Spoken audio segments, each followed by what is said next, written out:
সুপ্রিয় দর্শক, আসসালামু আলাইকুম। চ্যানেল 24 এর আজকের আয়োজনে প্রবাস থেকে শুভেচ্ছা জানাচ্ছি আমি রিয়াজুল ইসলাম কাউসার। দর্শক, আপনারা জানেন চ্যানেল 24 এর এই আয়োজনের মধ্য দিয়ে আমরা প্রবাসীদের সুখ দুঃখ হাসি কান্না এবং প্রবাসী কমিউনিটির বিভিন্ন সমস্যার সমাধানের কথা বলে থাকি প্রত্যাশা এবং প্রাপ্তি ও সাফল্যের কথা। আজকে তার ব্যতিক্রম নয় দর্শক, আজকে আমাদের সাথে একজন অতিথি রয়েছেন যিনি মিলানে দীর্ঘদিন ধরে আছেন। শুনবো তার সাফল্যের গল্প। তাহলে চলুন আর দেরি না করে তার সাথে পরিচিত হই।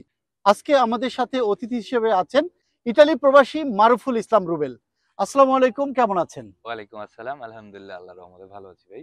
আমিও ভালো আছি, আশা করি আমাদের দর্শকরাও ভালো আছে। প্রথমেই যদি আমরা জানতে চাই যে এই যে ইউরোপে এসেছেন, এটার শুরুটা কবে থেকে হয়েছিল বা আপনার ইচ্ছেটা কেন হলো যে ইউরোপে জীবনযাপন করব? আসলে ইউরোপে আসার ইচ্ছাটা ছিল ছোটবেলা থেকেই।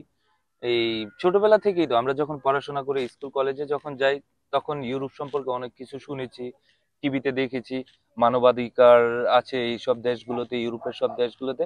তখন থেকেই ইচ্ছা যদি কখনো বিদেশে যেতে হয় তাহলে ইউরোপেই যাব। একটা উন্নত হ্যাঁ, একটা জীবনযাপন। উন্নত তো জীবনযাপন এই করার যে চিন্তা ছিল। আসলেন, কতটুকু প্রাপ্তি প্রত্যাশা পূরণ হয়েছে বলে মনে করেন? আসলে ভাই, আমি তো চেষ্টা করে যাচ্ছি। প্রাপ্তি বা প্রত্যাশা আপনি যদি এইভাবে বলতে যান, সেক্ষেত্রে একটা মানুষ হিসেবে প্রাপ্তি থাকে বহুদূর পর্যন্ত।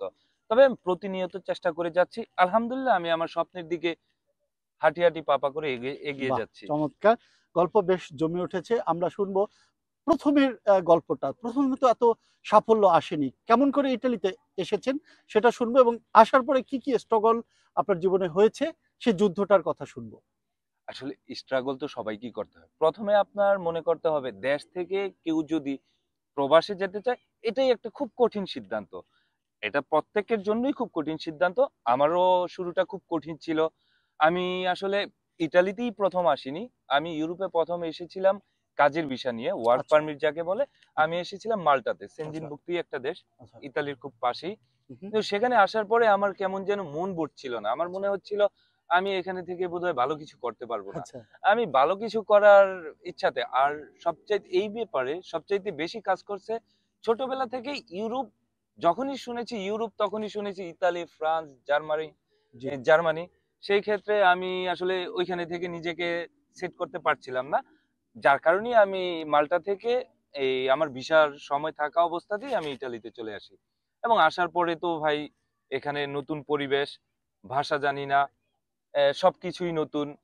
আর এখানে শুরুটা কাজ দিয়েই করেছি। হু, হু, তারপরে যখন আমার ডকুমেন্ট হলো, হু, হু, এই দেশে কাজের পারমিশনটা পেলাম হু, বৈধভাবে, তখন থেকে আমি ব্যবসা শুরু করি। হু, হু। এখন ব্যবসাই করছি। জি। ব্যবসার সাফল্য কি এসেছে? বা যদি আপাতত দৃষ্টিতে আলহামদুলিল্লাহ ভালো আছি। একজন কাজ অপরের আন্ডারে কাজ করার চাইতে হু, হু। ব্যবসা করা আলহামদুলিল্লাহ অনেক ভালো। সেদিক থেকে আমি অনেক ভালোও আছি। এবং ব্যবসা তো আপনি বোঝেনই ভাই, ব্যবসায়ীদের আসলে সফলতা বলতে কিছু নেই। ব্যবসার উপরে এম কিছু নেই। জ ব্যবসাটা হ্যাঁ, হচ্ছে এটা হচ্ছে হালাল ব্যবসা আমি করা। আজকে এখানে আছি, কালকে তো আরেক ধাপ এগিয়ে যেতেই চাই। তো অবশ্যই, নিঃসন্দেহে। আলহামদুলিল্লাহ আপাতত দৃষ্টিতে আমি সফল। আমি চেষ্টা করে যাচ্ছি আরো ভালো কিছু করার জন্য। আরেকটা বিষয় আমরা জি। জানতে চাই, আমরা নিউজে দেখি যে অসংখ্য মানুষ কিন্তু প্রবাসে আসার ক্ষেত্রে, বিশেষ করে ইটালিতে আসার ক্ষেত্রে লিবিয়া রুট বা বিভিন্ন রুটে কিন্তু অনেকের মৃত্যু ঝুঁকি আমরা দেখছি। তো সেই ক্ষেত্রে আপনি প্রবাসীদেরকে কি বলবেন যে কিভাবে তারা আসতে পারে? যে বৈধ পথে যাতে তারা আসে, কিন্তু অবৈধ পথে অনেকের বেছে নেয়। এই বিষয়গুলো আপনি কিভাবে দেখছেন? আসলে ভাই, প্রথমেতে অবৈধভাবে বিদেশে আসা, উম জীবনের ঝুঁকি নিয়ে বিদেশে আসা একেবারেই ঠিক না।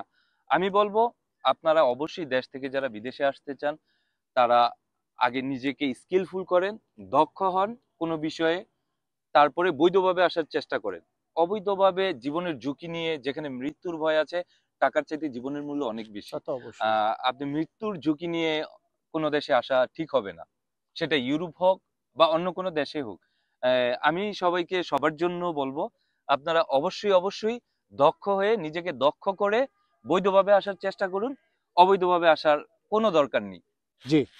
আরেকটা বিষয় আমরা জানতে চাইবো, এখানে অনেকেই আমরা জানি যে নতুন প্রবাসীরা আসলে অনেকের মাধ্যমেই কিন্তু হেল্প করার জন্য বা হেল্পের জন্য চায় বা তারা জি। আশা করে। এই এমন কি কোনো হেল্প আপনি করতে পেরেছেন এই পর্যন্ত? প্রবাসীকে কি পাশে দাঁড়াতে পেরেছেন বা আপনারা কি দাঁড়ান কিনা? আলহামদুলিল্লাহ।